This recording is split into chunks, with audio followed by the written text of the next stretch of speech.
바퀴벌레가 갑자기 폭증을 해요. 골든타임은 이미 지나갔어요. 만약에 미국 바퀴나 뭐 일본 바퀴나 먹바퀴나 이런 애들이 나오면 좀 먼저 의심해 봐야 돼요. 그리마라는 애가 있는데 그리마도 요즘에 좀 많이 수요가 늘었어요. 걔네들만 제어해주면 그리마는 그냥 자동적으로 없어집니다. 해충이 다들 덩치가 커집니다. 좀 큰 벌레들이 많이 나와요. 특히 이제 모기가 많이 발생하게 되죠. 바퀴벌레도 폭증을 해요. 폭증하는 이유가 보면 시중에 파는 해충 퇴치제, 해충 살충제 여러 가지가 있는데 저는 이거를 거의 만병통치약처럼 쓰고 있어요. 벌레 없는 집 만들 수 있습니다. 여름철 유독 해충 활동이 왕성한 이유가 뭔가요? 그리고 이때 특히 조심해야 할 해충은 무엇인가요? 여름철에 대부분 벌레가 다 어느 정도 일정 온도 이상이 돼야 부화가 됩니다. 알의 형태에서. 그렇기 때문에 여름철에 당연히 많은 거고요. 고온다습한 환경에서 이렇게 많이 나오는 건 당연하고, 특히 좀 이제 여름에 많이 좀 조심해야 될 거, 대표적으로 바퀴벌레죠. 그리고 진드기, 쥐, 집안에서는 좀벌레나 먼지다듬이 이런 애들을 좀 조심하셔야 됩니다. 우리 집 해충 외부에서 유입되는 걸까요? 아니면 이미 집안에 잠복해 있던 걸까요? 해충 유입 경로를 차단하는 가장 효과적인 방법은 무엇인가요? 일단은 그 제로 베이스라고 생각해 보세요. 새 집이에요. 아예 아무것도 없는 상태입니다. 근데 갑자기 뭔가 하나가 나왔어요. 무에서 유가 창조되는 거잖아요. 그런 일은 없죠. 이런 세상에. 그런 일은 없습니다. 그래서 외부에서 내부로 유입이 된다라고 대부분의 해충은 그렇게 일단 처음에 먼저 시작됩니다. 그 유입되는 경로는 아주 다양합니다. 물건이 들어올 때 따라올 수도 있고, 내가 벌레가 많은 장소에 가서 붙여서 올 수도 있고, 그리고 창문이나 그 문틈으로 침입하는 경우도 많고요. 이렇게 한 3가지 정도가 대표적으로 볼 수 있어요. 나를 따라서 오는 경우, 짐을 따라서 오는 경우, 그 다음에 벌레가 직접 침입하는 경우, 이렇게 볼 수 있습니다. 그래서 이 벌레 유입을 차단을 하려면 일단 가장 손쉽게 할 수 있는 게 창문이나 문틈에 방풍막을 잘 이렇게 씌워서 이렇게 붙여서 틈을 없게 만드는 게 제일 효과적입니다. 그거 틈이 있는지 없는지를 어떻게 알 수 있냐면 손가락에 물을 조금 묻힙니다. 이렇게 물이 없으면 침도 괜찮아요. 이렇게 묻혀서 창문에다가 이렇게 틈에다가 손을 대보면 바람이 많이 들어오는 공간이 있어요. 그럼 거기는 그냥 뚫려 있다 이렇게 보시면 됩니다. 이렇게 느껴지잖아요. 차갑게. 그리고 또 하나는 낮에 낮 시간에 아주 밝은 시간에 그때 창문 틈을 이렇게 그 창문과 창문이 붙어 있는 공간을 이렇게 들여다보면은 거기에 빛이 이렇게 새어 들어오는 공간이 보여요. 그럼 빛이 들어오면 벌레도 들어올 수 있다. 이렇게 판단하시면 좋습니다. 그리고 현관문의 경우, 그것도 마찬가지예요. 현관문의 경우는 보통 바깥에 빛이 현관문으로 이렇게 와닿지 않기 때문에 이럴 때는 후레쉬를 활용하시면 좋아요. 한 분이 바깥에서 문 뒤에서 후레쉬를 문틈에 쭉 비춰줍니다. 그러면 안에 계신 분이 그 후레쉬에서 나온 불빛이 안쪽에서도 포착이 되는지 이것만 확인하시면 돼요. 그래서 빛이 들어오는 공간이 딱 보이네. 그럼 그 공간을 막으시면 돼요. 그거는 시중에 마트, 요즘에 다이소 이런 데 가면 다 있습니다. 그러니까 방풍막, 방풍지 이런 걸 사다가 재단을 해서 잘 이렇게 붙이시면 틈을 막을 수 있고요. 간편하게 그렇게 예방할 수 있습니다. 그리고 집안 내부를 통해서 올라오는 경우도 아주 드물지만 간혹 있습니다. 그 하수구를 통해서 올라오는 경우를 말씀드리는 건데요. 이건 거의 확률로 따지면 한 1%도 안 될 거예요. 근데 이렇게 올라올 때는 그냥 이것도 아주 단순하게 하수구 내부를 살충해 준 다음에 그냥 그 트랩 있죠? 그 물이 내려갈 때만 벌어지는 그런 트랩을 사다가 그냥 딱 끼우면 해결됩니다. 바퀴벌레, 개미, 진드기 등 해충별로 가장 효과적인 예방 및 초기 퇴치법이 있다면 알려주세요. 그러니까 우리가 대표적으로 지금 퇴치하고 싶은 벌레들이 바퀴벌레, 진드기, 쥐, 종벌레 이런 것들이 있는데 그리마 이런 것들. 일단 대표적으로 바퀴벌레를 말씀드리면 국내에 서식하고 있는 바퀴 대표적으로 한 4가지 정도 말씀드릴 수 있는데 일본 바퀴, 미국 바퀴, 먹바퀴, 독일 바퀴 이렇게 4가지고요. 그 외에도 경도 바퀴가 있고 또 요즘에 유행하는 산바퀴가 있습니다. 여기에서 이제 가주성 바퀴, 그러니까 실내에서 번식이 가능한 바퀴와 실내에서 번식이 어려운 바퀴를 구분하자면 실내에서 번식 가능한 일본 바퀴와 대표적으로 또 독일 바퀴 이렇게 2가지가 있고요. 그 나머지 이제 미국 바퀴, 먹바퀴, 뭐 산바퀴, 경도바퀴 이런 애들은 거의 실외에서 90% 이상 이렇게 산다고 보시면 됩니다. 근데 이제 이 바퀴를 구분 짓는 이유는 만약에 미국 바퀴나 뭐 일본 바퀴나 먹바퀴나 이런 애들이 나오면 창문 틈을 좀 먼저 의심해 봐야 돼요. 그래서 창문 틈을 막는다든가 얘네들이 집 안으로 들어오는 어떤 형태가 어떤 거냐면 틈을 찾아서 돌아다녀요. 막 이렇게 돌아다니다가 창문 틈이 딱 있으면 거기를 막 밀어요. 조그만 틈이 있으면 밀다가 못 들어가네. 그러면 조금 더 큰 틈. 그래서 또 밀어요. 그래서 들어갈 수 있는 틈이 있다면 뚫고 들어오는 거죠. 그런 식으로 들어오기 때문에 틈을 막는 게 가장 좋은 방법이고요. 그거는 이제 외부 서식이기 때문에 외부에 나가서 또 서식지를 찾아서 없애면 뭐 없어지기도 하는데 찾는 게 어렵지. 일단 외부에 나가서 찾는 자체가 어렵기 때문에 그거는 이제 뭐 전문가의 어떤 영역이기도 하고, 그래서 이제 실내에 사는 바퀴벌레에 대해서 이제 뭐 퇴치법 이런 걸 정확하게 말씀드릴 수 있는데, 실내에 사는 이제 독일 바퀴와 일본 바퀴인데, 일본 바퀴도 실외에 거의 한 80% 이상 살고 실내에 뭐 한 20% 정도 산다고 보시면 됩니다. 근데 일단 독일 바퀴 기준으로 말씀드릴게요. 독일 바퀴 같은 경우는 일단 뭐 알이 부화가 되는 시기가 뭐 한 4주 이내에 무조건 부화가 되거든요. 똑같아요. 이 벌레를 잡는 이 시기, 뭐 횟수 이런 걸 정할 때 항상 알이 언제 부화가 되냐 이것만 생각하시면 돼요. 그러면 처음에 이제 독일 바퀴한테 먹이를 먹이잖아요. 짜는 약, 그 치약같이 생긴 거 있죠. 짜는 약. 그런 걸로 이제 짜는 겁니다. 근데 그게 이제 뭐 튜브 형식으로 나온 이거를 바퀴벌레의 유인 먹이제 이렇게 표현할 수 있는데, 이거를 짜 놓으면 유인 먹이제이기 때문에 그 유인 성분으로 와서 이 약을 먹고 이제 죽는 겁니다. 그럼 성충이 죽는 거죠. 그러면 성충이 죽고 나서 알이 남게 돼요. 조금 아까 말씀드렸듯이 그 알의 부화 시기만 알면 된다 그랬잖아요. 바퀴벌레는 4주 요것만 지키면 돼요. 그러면 딱 4주 후에 한 번 더 약을 쓰면 알에서 나온 새끼까지 다 약을 먹고 죽는다. 이론적으로 이거는 이제 이론적으로 박멸이 된다, 이제 이런 건데, 늘 말씀드리지만 이론대로 되진 않습니다. 그렇지만 이제 이게 이제 가장 기본적인 방제의 이제 방법이고요. 주로 이제 처음에는 뿌리는 약보다 에어졸이나 분무 약제나 이런 뿌리는 약보다는 먹고 죽이는, 그러니까 먹이제를 쓰시는 게 가장 일단은 좋다고 보시면 됩니다. 실내에 서식하는 바퀴일 경우에. 근데 실외에서 침입한 바퀴가 집안에 덩그러니 있다, 천정을 기어다니고 있다, 이러면 먹이제는 쓰지 마시고요. 그럴 때는 뿌리는 약으로 최대한 빨리 잡아주시는 게 좋죠. 최대한 빨리 못 잡으면 얘가 도망가서 어딘가에 숨잖아요. 그 불안해서 잠을 못 자죠. 잡을 때까지 막 쑤시게 되고. 저도 몇 번 그랬었는데, 그래서 일단 보이는 즉시 바로 잡기 위해서 침대에서 딱 손 뻗었을 때 잡을 수 있는 뭐 에어졸이라든가 뭐 이런 거 하나 준비해 두시면 좋아요. 딱 침대에 누워있는데 머리 위에 바퀴벌레가 있다 이러면 얼른 맞춰서 잡아요. 때려잡는 게 솔직히 제일 좋긴 한데 좀 때려잡기는 좀 어려우니까 그렇게 이제 약으로 바로 잡아주시는 게 좋습니다. 뭐 그거 외에 이제 뭐 퇴치법을 말씀드리면, 벌레는 이 일맥상통하는 게 있어요.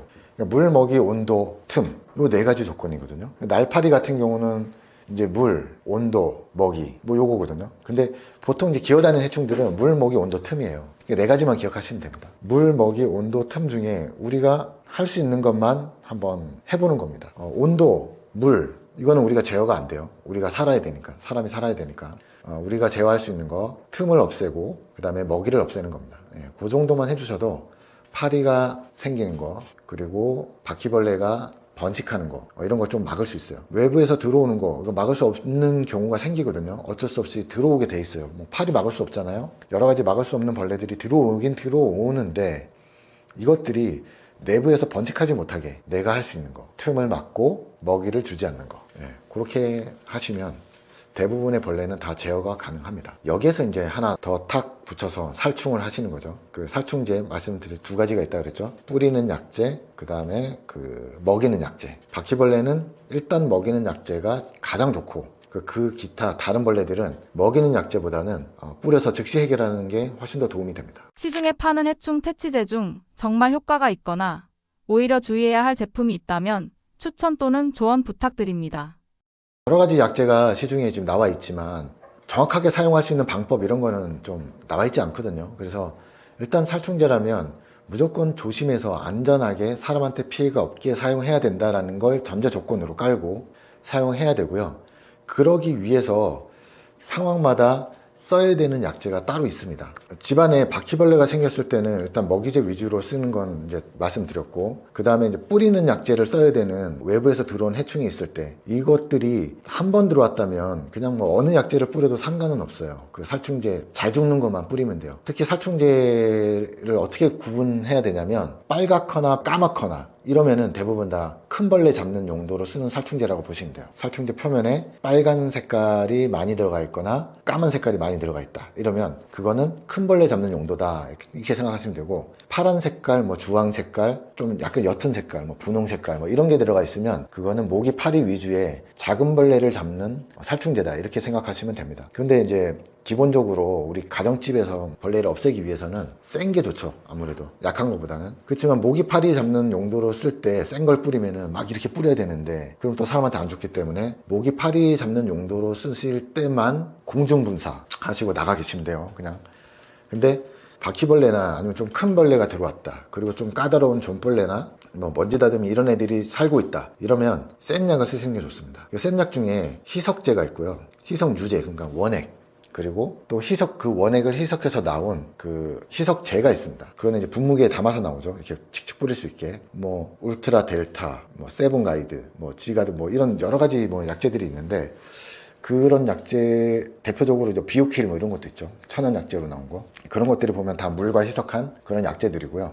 에어로솔로 나온 그 깡통에 담아서 나온 약재들, 그런 뿌리는 약재들은 또 두 가지가 있죠. 거기서 수성이 있고 유성이 있고, 근데 수성은 물이 포함되어 있기 때문에 좀 뿌릴 수 있는 공간이 좀 한정되어 있습니다. 나무 같은 데 뿌리면 변형이 일어나니까 안 되고, 그래서 유성을 쓰시는 걸 추천해 드려요. 유성으로 된 약재 중에 지금 보면 나와 있는 게 굉장히 많은데, 대표적으로 뭐 컴배트, 에프킬라, 홈매트, 뭐 잡스, 이런 회사들에서 약재들을 출시를 하고 있어요. 근데 제가 쓰는 약재가 딱 한 가지가 있는데, 너무 저한테는 이게 장점이 커서 이 약을 사용해요. 왜 그러냐면, 제가 사용하는 이 잡스 바퀴, 바퀴 잡스인지 잡스 바퀴인지도 헷갈리네. 하여튼 어쨌든 두 글자가 다 들어갑니다. 잡스바키란 그 약재를 주로 쓰는데, 그거는 이제 표면이 하얘요. 글씨만 빨갛고. 근데 얘를 쓰는 이유가 뭐냐면, 다른 약재들은 이 뿌렸을 때 냄새가 너무 강합니다. 그래서 여기 뿌려도 저쪽에 있는 사람이 냄새를 느낄 정도예요. 너무 심하니까. 근데 잡스바키는 그 정도는 아닙니다. 냄새가 아주 약해요. 냄새가 약한 게 센 거보다 더 좋은 이유가 분명히 있는데요. 모니터링이 가능하다는 거죠. 이 해충 모니터링이 잘 돼야 해충 방제의 그 길을 잡아가는 거거든요. 그래서 어떻게 잡혀가고 있고, 그리고 얘는 어떻게 잡아야 된다라는 것을 그 모니터링을 통해서 이제 결정을 하고 시행을 할 수 있는데, 모니터링의 정확도에 따라서 이 내가 어떤 식으로 방제해야 되는지 이제 가닥을 이제 잡을 수 있어요. 근데 냄새가 심한 약을 뿌리면, 만약에 내가 여기 약을 뿌렸는데 약을 뿌린 장소에서 벌레가 나오는지 보고 있어요. 근데 여기서 희생하고 있는 거예요. 지금 저는 그것도 모르고 여기를 보고 있는 거예요. 근데 딱 보니까 여기에 뿌렸는데 이쪽에서 벌레가 나오고 있었던 거죠. 정확한 위치 파악이 안 돼요. 그러면 얘가 어디서 나왔지? 이제 이렇게 되는 거거든요. 근데 뭐 잡스바퀴는 뿌리면 뿌린 장소에서만 나옵니다. 그래서 모니터링 용도로 활용이 가능해요. 그게 가장 큰 엄청난 장점이죠. 그래서 저는 그걸 씁니다. 또 하나는 뭐냐면, 실제로 비교를 해보면 똑같은 성분이거든요. 100g당 살충 성분이 한 2.5g이 들어가 있어요. 똑같이 2.5g씩 들어가 있는데, 이걸 갖다가 똑같이 뿌리면 잡스바퀴가 더 빨리 죽어요. 확실히 조금이라도 더 빨리 죽어요. 그래서 더 또 유리한 측면도 있고, 이유는 잘 모르겠습니다. 뭐 어떻게 제조를 해서 그렇게 되는지 모르겠지만 조금 더 빨리 죽는 건 확실하고, 그래서 모니터링이 확실히 되고, 모니터링을 했는데 여기서 바퀴벌레가 기어 나오기 시작했어요. 그러면 여기가 사는 데구나 판단을 하고 거기다 더 뿌려주는 거죠. 빨리 죽으니까. 그렇게 해서 빨리 잡아버리면 그냥 해결되거든요. 그래서 그 에어졸 그 한 병으로 해결할 수 있는 벌레들이 아주 다양합니다. 그 약을 제가 가장 많이 쓰고 추천하는 약입니다. 그거 외에는 근데 단점들이 좀 너무 많아서 잘 쓰지 않고요. 그냥 물 웅덩이에 뿌리는 약, 그거는 이제 희석제, 희석유제, 그거 갖다가 물에 타가지고, 물에 희석 아니면 원액 그대로 부을 거냐, 이제 요거만 선택해서 쓰시면 되고, 물 웅덩이는 모기 같은 이런 벌레가 나왔을 때, 그리고 어떤 틈에 벌레가 있는지 없는지 확인하고 그걸 퇴치 목적으로 사용하는 용도면은 잡스바퀴, 이걸 이제 추천하고요. 그리고 집안에서 서식하는 벌레를 잡을 때도 잡스바퀴를 추천하긴 하는데, 만약에 이게 이제 그 독일바퀴다 하면은 이거는 이제 먹이 약재를 먼저 사용해 보시는 게 좋다고 말씀드릴 수 있습니다. 그리고 그 시중에 나오는 뭐 끈끈이 유인 트랩 같은 것들이 있거든요. 예를 들면 쌀에서 나오는 활용공 나방을 잡는 그 트랩인데 효과가 엄청 좋아요. 쌀에서 벌레가 생겼을 때 그거 설치하면 뭐 약을 뿌리지 않아도 어느 정도 해결될 정도로 잘 잡힙니다. 근데 여기서 이제 조금 활용을 제대로 해야만 되는 그 트랩이 있는데 존벌레 트랩입니다. 네, 존벌레 트랩은 어디에 사용하냐에 따라서 굉장히 좀 역효과도 날 수 있어요. 왜 그러냐면 존벌레 트랩에 그 유인하는 성분이 묻어 있는데 그 유인 트랩을 설치하게 되면 모니터링이 조금 어려워져요. 말하자면 침대 옆에 설치를 했는데 소파에 있는 것도 침대에 가서 붙는 거죠. 그러니까 소파에 원래 서식지가 있었는데 침대인 줄 알고 침대를 막 뒤지게 돼요. 그러다 보면 소파를 놓치게 되고 침대만 작업을 하게 되고 이런 현상이 있을 수 있고요. 그래서 유인 트랩을 설치할 때는 좀 한정된 공간에 하는 게 좋아요. 넓은 공간이 아니라 옷장이라든가 아니면 창고 이런 데에 설치하는 게 좋고, 그리고 패치 형태의 그 퇴치제가 있거든요. 옷장에 걸어 놓는 것도 있고 그냥 이렇게 놔두는 것도 있거든요. 근데 그런 형태의 것도 용도에 맞게만 사용하시는 게 좋습니다. 그 패치, 조그만 패치, 요만한 패치 형태의 패치형 퇴치제. 이거는 서랍 용도로 나온 겁니다. 그래서 서랍에만 쓰시면 돼요. 그냥 옷장 하나에 그냥 하나씩 넣어놓으면 돼요. 이렇게. 옷서랍에 하나에. 그리고 그 옷걸이에 걸 수 있는 좀 약간 큰 형태로 나온 게 있는데, 거는 형태로 나온 거는 말 그대로 그냥 옷걸이에 그냥 걸어둔 용도로 장롱 하나에 하나씩만 그렇게 넣어놓으면 효과가 충분히 있습니다. 근데 그걸 갖다가 제가 이제 작업하러 가보면 대부분 보면 침대 옆에 막 그냥 던져놓는다든가 그 옷방에 그냥 옷걸이 밑에다 막 던져놓는다든가 막 이렇게 하는데 그건 별로 효과 없습니다. 그러니까 그것만 좀 잘 생각하시면 되고요. 그리고 또 한 가지 팁을 드리자면 그 패치형 약재는 그 패치에 살충 성분이 묻어 있어서 그게 천천히 기화되는 거거든요. 그러니까 그걸 너무 오래 놔두면 안 되고 거기 설명을 보면 몇 달 간다 이러는데 그렇게 몇 달 동안 가지 않습니다. 그 환경에 따라 또 그것도 많이 천차만별이니까 이게 이제 어느 정도 효과를 봤다고 하고 이제 그걸 이제 버리지 마시고 거기다가 뭐 에어졸을 뿌리든 뭐 살충 유제를 뿌리든 살충제를 더 뿌려서 한 번 더 활용하셔도 돼요. 그렇게 하면은 또 다시 구매하지 않고 또 일정 기간 동안 또 효과를 볼 수 있어요. 이미 해충이 많이 생겨버린 경우 전문가를 불러야 할 골든 타임은 언제일까요? 셀프 박멸의 한계는 무엇인가요? 해충이 이미 많이 생겼으면 골든타임은 이미 지나갔어요. 그래서 골든타임을 뭐 말씀드리긴 좀 어렵고, 해충이 생겼을 때 해충에 따라서 전문가가 필요한 해충이 있고 아닌 해충이 있습니다. 여기서 이제 전문가가 필요한 해충, 아무리 열심히 해도 일반인은 잘 퇴치가 안 되는 그런 해충, 그 몇 가지 말씀드리면 일단 독일바퀴 대표적으로 있고요. 그리고 쥐, 그리고 존벌레, 먼지다듬이 뭐 이런 애들이 대표적입니다. 그리마라는 애가 있는데 그리마도 요즘에 좀 많이 수요가 늘었어요. 이제 해충 방역 업체한테 잡아달라 이렇게. 근데 그리마는 사실 그 그리마의 그 하위 계층, 먹이 사슬로 보면 그리마가 최고 꼭대기에 있다고 생각하거든요. 그러면 그 하위 계층이 있습니다. 뭐 거미도 있고, 제일 하위 계층으로 내려가면 먼지다듬이나 나방파리라는 애들이 있어요. 걔네들만 제어해주면 그리마는 그냥 자동적으로 없어집니다. 집 안으로 들어올 이유가 없어지는 거죠. 잡아먹을 먹이가 없으니까. 그렇게 이유 자체를 안 주면 되는 겁니다. 그 대표적으로 볼 때 이제 바퀴벌레나 뭐 존벌레, 특히 존벌레 같은 경우는 집집마다 약을 뿌리는 방법이라든가 약재 종류라든가 그리고 횟수라든가 이게 다 달라서 아무래도 전문가가 가서 코치를 해주는 게 훨씬 더 빨리 해결될 수 있고요. 직접 이제 셀프 방역을 할 수 있는 해충들은 뭐 그 나머지 것들은 다 뭐 해당되는데요. 일본 바퀴가 들어왔어요. 그러면 굳이 뭐 전문가가 부를 필요 없어요. 그냥 물어보면 됩니다. 일본 바퀴가 들어왔어요라고 이제 만약에 이제 저한테 전화하잖아요. 그럼 저는 꼭 물어보는 게 있는데, 일본 바퀴가 그러면 일주일에 몇 번 보였습니까? 라고 이제 여쭤보거든요. 근데 일주일에는 한 번 보였고, 그럼 한 달에 몇 번 보였습니까? 이제 또 재차 이제 질문을 해요. 그럼 한 달에 또 한 번 보였습니다. 그러면 그거는 실내 서식이 아니고 외부에서 들어왔고 또 어디에서 서식하고 있는지 판단 불가합니다. 이제 이런 식으로 답변 드리거든요.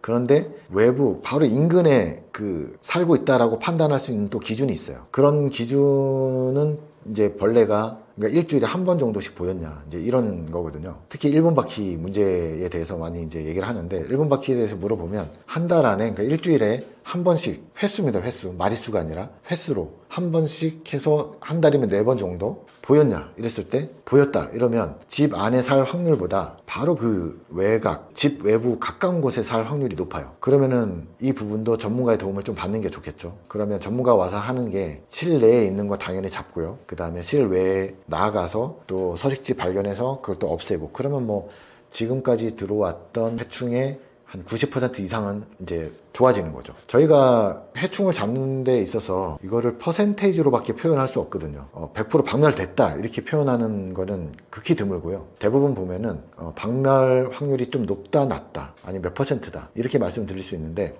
전문가를 통해서 하더라도 전문가가 오면은 90% 이상 박멸한 상태에서 이제 그 나머지 10% 정도가 외부 요인일 수도 있고 아니면 집안에 사는 어떤 사람의 습관 때문에 계속 생기는 걸 수도 있고, 그렇기 때문에 그 부분도 전문가의 생각을 듣고 뭐 틈을 막는다든가 아니면 내가 청소를 한다든가 이렇게 이행을 좀 해주시는 게 좋습니다. 어쨌든 벌레를 싫어하시는 분들이 외부에서 들어오는 벌레가 뭐 한 마리가 들어왔든 두 마리가 들어왔든 이거에 대한 어떤 그 해결점이 잘 안 잡히고, 그리고 또 이 벌레를 도저히 볼 엄두가 나지 않고 벌레에 대한 공포증이 있으신 분들은 전문가의 도움을 무조건 받으셔라 이렇게 말씀드릴 수 있고요. 벌레에 대한 공포증이 없으신 분들이라면 외부에서 침입하는 벌레에 한해서 그냥 직접 셀프 방역을 하시면 됩니다. 이때 이제 가장 선택을 잘해야 될 게 약재 선택입니다. 제가 아까 추천드렸죠? 그거 바퀴잡스. 그냥 집안에 하나 두시면 거의 만병통치약처럼 이게 어디 숨었네 그리고 뿌려보면 돼요. 그냥 튀어나오면 더 뿌리면 됩니다.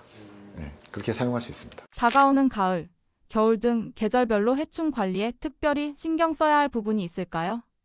해충 박멸 이후 재발 방지를 위한 장기적인 관리 팁도 알려주세요. 그 일반인 분들이 가장 좀 실수를 많이 저지르는 부분이 어떤 부분이냐면 약재의 오남용입니다. 약재를 사용하실 때 항상 그 안전하게 사용하셔야 되는데, 약재 판매처에서는 보면은 그 안전하게 사용할 수 있는 방법을 다 적어놨어요. 마스크를 끼거나 그 안전 장비를 하고 뿌려라. 근데 사실상 그렇게 되지 않잖아요. 그렇기 때문에 이 약재를 사용하실 때는 정말 그 조금씩 국소적으로 사용하셔야 되고요. 그 국소적으로 사용하기 위해서 모니터링이 정확해야 됩니다. 그래서 모니터링 트랩을 활용하시는 것도 좋은 방법입니다. 끈끈이 트랩을 유인제가 없는 거, 그거를 곳곳에, 집안 곳곳에 설치를 해 두셨다가 그걸 한 달에 한 번씩 딱 확인했을 때 거기에 어떤 벌레가 붙어 있는지 확인이 되잖아요. 그러면 이 벌레에 맞게 뭐 먹이제를 쓰든지, 아니 이 벌레는 뿌려야 없어지는 벌레니까 뿌리든지 뭐 이렇게 작업을 해서 없앨 수 있습니다. 그래서 가장 첫 번째로 중요한 거는 모니터링이고요. 그 다음에 이제 또 중요한 거는 살충제 선택인데, 모니터링 이후에 살충제가 선택이 됐다면 가장 안전하게 살충제를 사용하셔야 됩니다.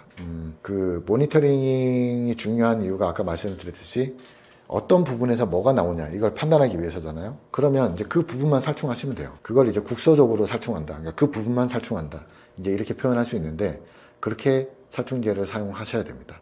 그래서 모니터링이 필수입니다. 그리고 인터넷 카페 같은 데 보면은 별의별 얘기가 다 있죠. 그런 거 다 믿을 얘기가 별로 없고요. 믿으시지 마시고 직접 그냥 뭐 전문가를 통해서 좀 상담을 좀 해보시는 게 훨씬 더 좀 도움이 되실 거예요. 해충의 발생 형태가 조금 바뀌는데요. 일단 해충이 다들 덩치가 커집니다.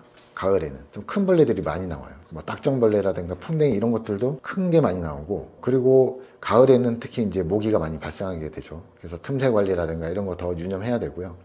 바퀴벌레도 가을에 거의 폭증을 하는 때가 있어요. 9월 달에 특히 그런데 왜 그런지는 잘 모르겠습니다. 생각은 해볼 수 있는데 뭐 제가 뭐 생각해 본 바로 말씀드리면, 바퀴벌레 같은 경우는 이제 가을쯤 되면 날씨가 선선해지잖아요. 그러면은 당연히 바퀴벌레 번식이 조금 더 저하돼야 된다라는 생각을 갖고 있는데 갑자기 폭증을 해요. 어느 순간 한 2주에서 한 3주 간격 정도 되는데 9월 초에서 한 9월 한 셋째 주, 넷째 주까지 뭐 이렇게 쭉 폭증하는 기간이 있거든요. 근데 폭증하는 이유가 보면 이제 에어컨을 많이 사용 안 하면서 좀 그렇게 되는 것 같아요. 그 창문을 이제 열어놓거나 문을 열어놓고 이제 환기시키면서 사용하는 시기가 보면 9월 한 중순쯤 되거든요. 그러면 이제 요즘에는 또 기후가 달라져가지고 좀 많이 더워졌지만 한 9월 중순 때면 좀 찬바람이 좀 불면서 이제 창문을 많이 열어놓고 하시는데, 그러면서 오히려 그 에어컨 틀 때보다 실내 온도가 더 높아지는 겁니다. 그래서 바퀴벌레가 더 증식하게 되고 번식이 더 빠르게 되고, 그리고 또 창문을 열어놓고 장사하시거나 아니면은 뭐 가을에 에어컨 많이 안 트시고 집에서도 창문 많이 열어놓잖아요. 창문을 열어놓으실 때는 창문에 틈이 있는지를 항상 확인하셔야 돼요. 그래야 모기의 침입을 막을 수 있고 기타 뭐 다른 벌레들의 침입도 막을 수 있습니다. 겨울에는 뭐 벌레가 그냥 뭐 없어지는 계절이니까요. 뭐 특히 뭐 신경 안 써도 되고, 가주성 해충 중에 존벌레 같은 경우 겨울에도 계속 조금씩 늘어나긴 하거든요. 근데 겨울 같은 경우 이제 모든 해충들이 거의 이제 본업을 하고 있지 않은 형태이기 때문에 좀 쉬셔도 돼요. 겨울에는 해충에 대해서 고민 좀 덜 하셔도 되고, 그러다가 3월달, 4월달부터 조금 긴장하시면서, 그래서 우리 집에 어떤 벌레가 있는지 알아볼 수 있는 방법은 그 모니터링 트랩을 활용하는 게 가장 좋습니다. 그 모니터링 트랩을 여러 군데, 특히 그 벌레가 잘 다니는 어두운 곳에 이렇게 껴놓는 거죠. 그렇게 설치를 해 놓는 상태로 한 달 이상 설치를 해 놓으면 우리 집에서 이 공간에는 이런 벌레가 나오고 저 공간에는 저런 벌레가 나오고, 이걸 한 달 단위로 체크를 해 놓는 겁니다. 그러면 체크한 그 내용이 쌓이게 되죠. 만약에 한 1년 정도를 한 장소에 이 트랩을 이렇게 놔두었다. 그러다가 1년 만에 이 트랩을 수거를 했어요. 근데 1년 동안에 그냥 방치해둔 게 아니라 한 달에 한번 내가 이걸 체크를 한 겁니다. 말하자면 뭐 7월 2일 날 만약에 뭐 바퀴벌레 한 마리 잡혀있다. 이러면 쓰는 거죠. 날짜. 트랩이 종이로 돼 있으니까 거기다가 며칠 날 뭐가 몇 마리 잡혔다. 기록을 해놓잖아요. 근데 그게 1년이 되면 1년의 모든 히스토리가 거기에 담기게 됩니다. 이거 엄청 귀한 거예요. 어디 가서도 이거는 그 찾아볼 수 없는 귀한 게 되는 겁니다. 우리 집에는. 무슨 얘기냐면 이 장소에 우리 집에 1년 동안의 해충의 활동 이력이 그대로 다 이 트랩에 다 담겨 있어요. 그러면 이제 예방이 되겠죠. 이제 4월 달에 이게 나왔었구나. 그럼 우리 집은 4월 달에 그리마가 많이 나왔었기 때문에 그리마가 나오지 않게 예방 차원에서 뭐 배수구에다가 살충제를 뿌려서 나방파리를 잡는다든가, 조그만 먼지 다듬이가 또 활동하지 못하게 뭐 박스를 좀 어딘가 올려놓는다든가, 뭐 이런 식으로 예방 활동을 또 할 수가 있는 거죠. 그래서 그 트랩 활용을 하시는 게 가장 좋습니다. 만약에 뭐 트랩 활용을 여러 번 해보신 분들이라면 굳이 벌레가 나타났을 때 전문가를 부를 필요가 없어요. 그냥 트랩만 보고 해도 돼요. 근데 이제 전문가가 그때 이제 필요한 이유는 뭐냐면 어떻게 해야 돼요? 라는 부분 때문에 이제 필요하긴 하지만, 한번 해보신 분들은 그때부터는 이제 계속 하시면 되죠. 우리 집에 트랩으로 어떤 벌레가 있는지 확인을 하고 정확한 정보를 통해 이거에 맞는 약제와 또 이거를 없앨 수 있는 방법으로 방제를 하는 거죠. 이렇게 관리하면 벌레 없는 집 만들 수 있습니다.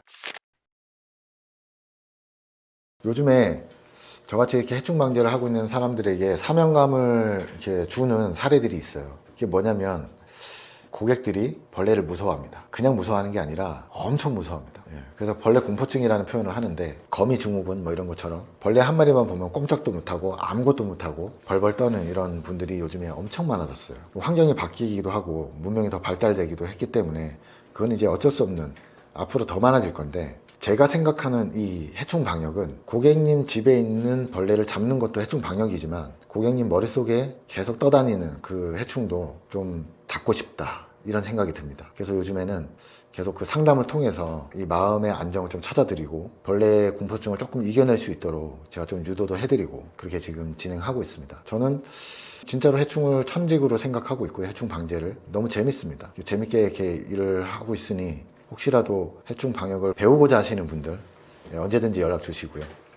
저와 재밌게 일을 할 수 있을 거고요. 그리고 정말 해충이 너무 싫고 공포스럽다, 어느 회사도 해결 못한다, 이거는 뭐 다 해봤는데 안 된다, 이러신 분들 계시면 연락 주시면 제가 해결해 드리겠습니다. 요즘 들어 이제 그 무는 해충에 관한 또 의뢰가 좀 많이 들어오는데, 이거 하나만 좀 알고 계시면 마음이 좀 편해지실 거예요. 그게 뭐냐면 무는 해충의 90%는 모기. 그러니까 빈대에 물렸다, 뭐 진드기에 물렸다, 이런 고민하실 필요 없어요. 일단 90%는 모기입니다. 그리고 그 나머지 그 한 10% 안쪽에서 이제 대략 뭐 한 1, 2% 되는 것들이 뭐 진드기일 수도 있고 개미일 수도 있고 뭐 이런 여러 가지 해충, 무는 해충일 수 있는데, 또 그 10% 안에서 비중을 가장 많이 차지하고 있는 그 무는 벌레, 그것의 존재는 세균이에요. 세균. 무슨 얘기냐면 침대를 거의 뭐 그냥 끼고 사시는 분, 소파를 끼고 사시는 분, 이런 분들은 이렇게 오래 붙어 있잖아요. 피부가 이런 면이나 이런 면직물에 오래 붙어 있고 땀이 계속 전송이 되고, 그러면 여기 세균이 생겨요. 그럼 그 세균이 땀구멍으로 들어가거나 이러면서 발진이 일어납니다. 따끔거리면서. 그런 현상들이 이 모기 다음으로 많다, 이렇게 생각하시면 돼요. 그래서 병원에 가서 치료를 받을 때 피부과 가면은 의사들도 잘 몰라요.